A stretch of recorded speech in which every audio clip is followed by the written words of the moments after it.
हम इंसान इस धरती पर कहां से आए? कैसे थे हम इंसानों के पहले पूर्वज? आखिर इतिहास की वो कौन सी घटना थी जिसने इंसानों को जन्म दिया? इंटेलिजेंस का जन्म कैसे हुआ? किसने नग्न घुमक्कड़ इंसानों को कपड़े पहनना सिखाया, बोलना सिखाया? कैसे अंतरिक्ष ने धरती पर लाइफ का बीज बोया? दोस्तों, आज से 3.5 अरब साल पहले पृथ्वी पर एक ही प्रकार की लाइफ थी, यानी सिंगल सेल लाइफ। लेकिन अरबों सालों के थपेड़े खाते हुए आज करोड़ों स्पीसीज धरती पर मौजूद है। हम इंसान 37 खरब से भी ज्यादा बैक्टीरियाज की कॉलोनी है। लेकिन इन करोड़ों स्पीसीज से अलग है हम इंसान, जिसमें भाषा और संस्कृति भी मौजूद है। ऐसे में इतने कॉम्प्लेक्स इंसान की उत्पत्ति कैसे हुई? वो सब चीजें जो हमें इंसान बनाती है, आखिर कैसे नेचर से हमें मिली? कैसे अरबों साल के विकास क्रम ने जीवन को एक नई दिशा दी? चलिए जानते हैं आज के इस एपिसोड में। हमारी पृथ्वी पर 3.5 अरब साल पहले रहस्यमय ढंग से लाइफ पैदा हुई। उससे पहले पृथ्वी पर लाइफ का कोई नामो निशान नहीं था, यानी इसकी उत्पत्ति से लेकर 1 अरब साल तक पृथ्वी लाइफ से सूनी थी। पृथ्वी पर कॉन्शियसनेस पैदा ही नहीं हुई थी। 1 अरब साल तक पृथ्वी अनकॉन्शियस थी, लेकिन 3.5 अरब साल पहले कुछ ऐसा हुआ जिसने पृथ्वी पर एक ग्रेटेस्ट शो को जन्म दिया। उस शो का नाम है एवोल्यूशन। जब से लाइफ पैदा हुई तब से लेकर अब तक प्राकृतिक आपदाएं हमेशा से लाइफ की दुश्मन बनी रहीं, और यही कारण है कि 5 बार प्रलय ने लाइफ को खत्म करने की कोशिश की, लेकिन लाइफ हमेशा सरवाइव करती गई। न सिर्फ सरवाइव, बल्कि कॉम्प्लेक्स फॉर्म में विविध प्रकार के जानवर धरती पर पैदा होते चले गए। शुरुआत में जन्मी सिंगल सेल बैक्टीरिया लाइफ की सबसे सिंपल फॉर्म थी, और धीरे धीरे नेचर ने इसे कॉम्प्लेक्स बनाना शुरू किया। अरबों सालों में लाइफ समुद्र से भूमि पर और भूमि से आसमान में कदम रखने लगी। इन अरबों सालों में इंसान का कोई नामो निशान नहीं था। आज से 65 मिलियन साल पहले डायनासोर्स जैसी प्रजाति का भी अंत हो गया था। डायनासोर्स के युग का अंत होने के बाद अब धरती पर मैमल्स का राज होना बाकी था। मैमलियंस धरती पर मौजूद सभी स्तनधारियों और इंसानों के पूर्वज थे, जो साइज में चूहे के जितने छोटे थे। लेकिन नेचुरल सिलेक्शन और एवोल्यूशन के चलते मैमल्स की भी कई अलग अलग प्रजातियां पैदा होने लगी। डायनासोर के मरने के बाद अब धरती मैमल्स के लिए खुला मैदान थी। जो मेमल्स डायनासोर के डर से बिलों में छुप कर रहते थे, वे अब बेखौफ घूम सकते थे। अब वे दिन दहाड़े एक नए एनवायरनमेंट में रहने लगे। अब मैमल्स ने अपनी आजादी का फायदा उठाकर अलग अलग वातावरण में रहना शुरू किया। इस वजह से नेचुरल सिलेक्शन के चलते मैमल्स भी कई प्रकार के जीवों में विकसित होने लगे। लेकिन दोस्तों, डायनासोर अभी पूरी तरह नहीं मरे थे, बल्कि उड़ने वाले डायनासोर की कई प्रजातियां अभी भी सरवाइव कर गई थीं।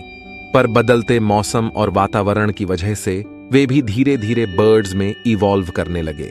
इन मैमल्स को विचित्र प्रकार के जीवों में तब्दील होने में अगले करोड़ों साल लगे, जहां मैमल्स इवॉल्व होते होते प्राइमेट में तब्दील हुए।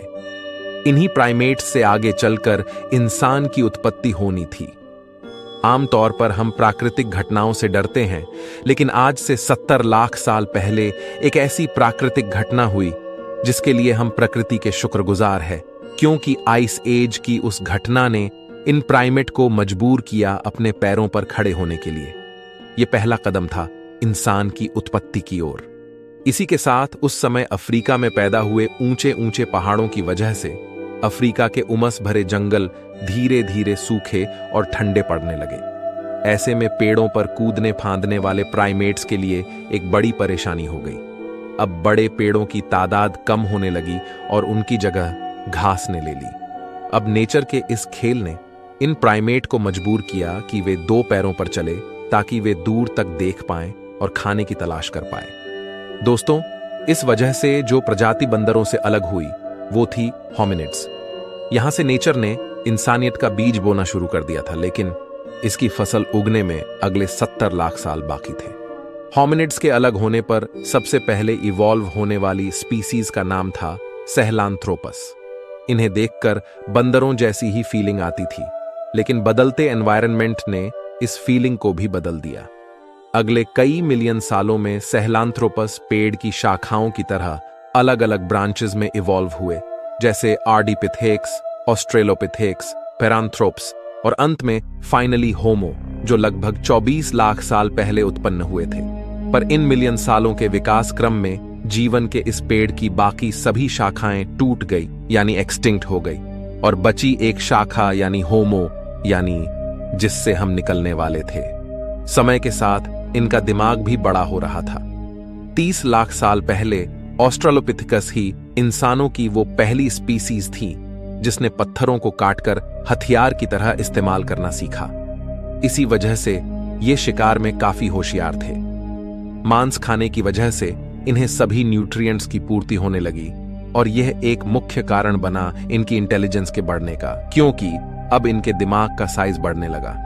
इस तरह आज से तकरीबन 20 लाख साल पहले होमो जीनस की उत्पत्ति हुई, और इस जीनस की पहली स्पीसी थी होमो हैबिलिस यानी हैंडीमैन, जिसने पत्थर के औजारों को और मॉडिफाई किया। वहीं होमो जीन्स में एक और स्पीसी पैदा हो रही थी, वह थी होमो इरेक्टस, जो आज से करीब 18 लाख साल पहले अस्तित्व में आए। ये वो पहली स्पीसी थी जो 2 पैरों पर सीधा खड़े रह सकती थी।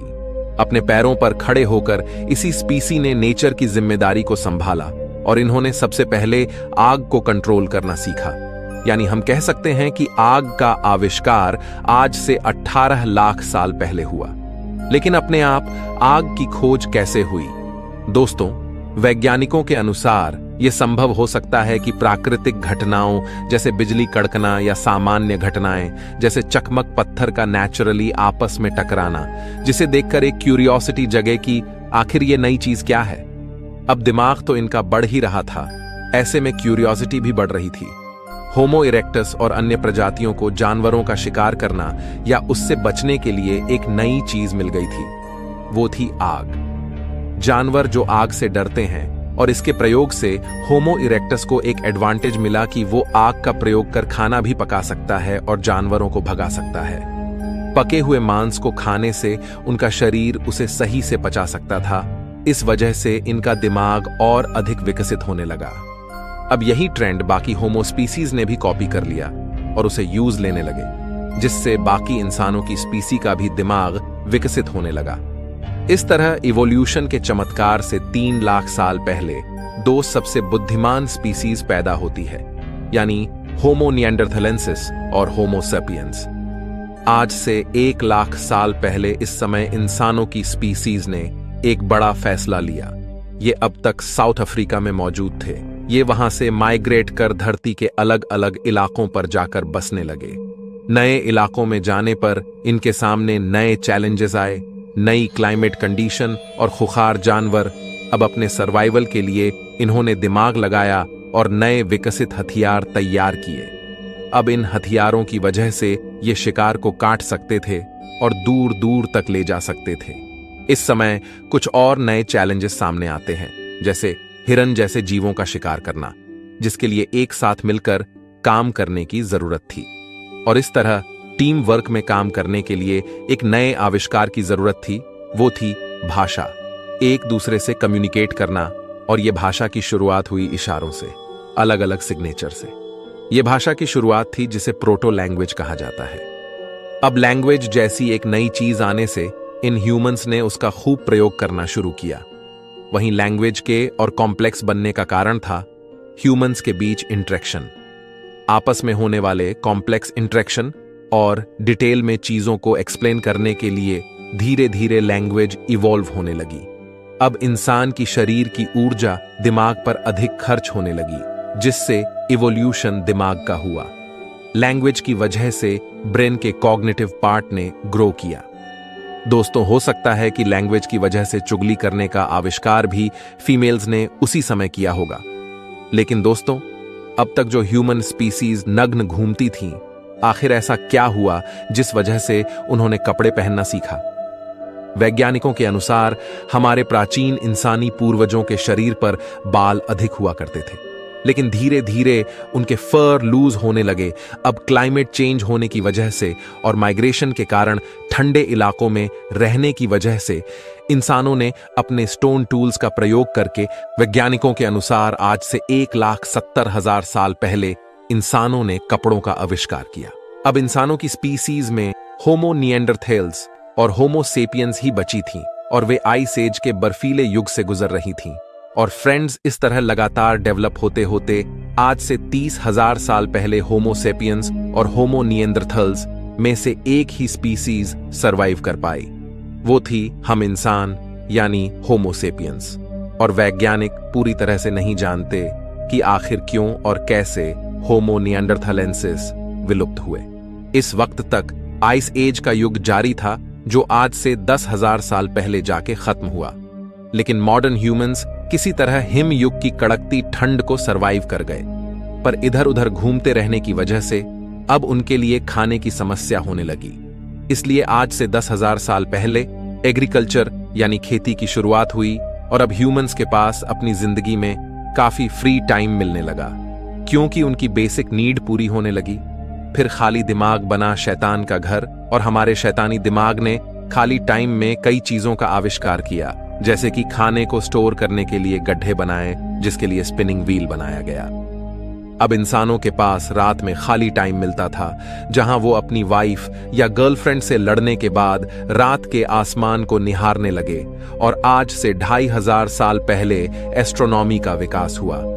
इस तरह लिखना, चित्रकारी करना, फेस्टिवल्स और फन लविंग लाइफ जीते जीते पिछले 5,000 साल में हम मॉडर्न ह्यूमंस आज इस टेक्नोलॉजी के जमाने में आ चुके हैं। लेकिन दोस्तों, इवोल्यूशन अभी रुका नहीं है, बल्कि इवोल्यूशन हमेशा चलता है। आज भी हम इंसान इवॉल्व हो रहे हैं। जैसे नाखून बढ़ते हुए हमें दिखाई नहीं देता, लेकिन लंबे समय बाद वह काफी बड़ा हो जाता है। इस तरह इवोल्यूशन की प्रक्रिया काफी धीरे होती है और आगे आने वाले मिलियन सालों में न जाने हम इंसान किस रूप में बदल जाए। आज हम ऐसी कई परिस्थितियों से गुजर रहे हैं जो हमें लगातार शेप कर रही है। जिस तरह भूतकाल में हम इंसानों की कई विचित्र प्रजातियां थीं, उसी तरह हो सकता है हम इंसानों की और भी कई विचित्र प्रजातियां पैदा हो जाएं। आज हम जीवन के लंबे इतिहास को जानते हैं कि किस तरह जीवों का विकास हुआ, लेकिन एक सवाल अभी भी वैज्ञानिकों को परेशान करता कि आखिर लाइफ की शुरुआत कैसे हुई, किसने पृथ्वी के गर्भ में लाइफ का बीज बोया। यह एक बहुत बड़ा रहस्य है। लेकिन कुछ वैज्ञानिकों के अनुसार 4 अरब साल पहले लाखों एस्टेरॉयड की वर्षा में उन्हीं एस्टेरॉयड्स के साथ एमिनो एसिड मॉलिक्यूल्स के रूप में लाइफ भी अपने सूक्ष्म रूप में पृथ्वी पर आई। लेकिन अगर यह सच है तो यह सवाल उठता है कि हमारी जैसे ही लाइफ किसी अन्य ग्रह पर भी इन्हीं एमिनो एसिड मॉलिक्यूल्स से क्यों नहीं आ सकती। आखिर आज पृथ्वी पर ही इंसान क्यों है, अन्य ग्रहों पर हमें कोई लाइफ क्यों नहीं मिली। इस बारे में आप क्या सोचते हैं? कमेंट में हमें जरूर बताइए। मैं मिलता हूं आपसे किसी अगले वीडियो में। तब तक के लिए ब्रह्मांड में घूमते रहिए।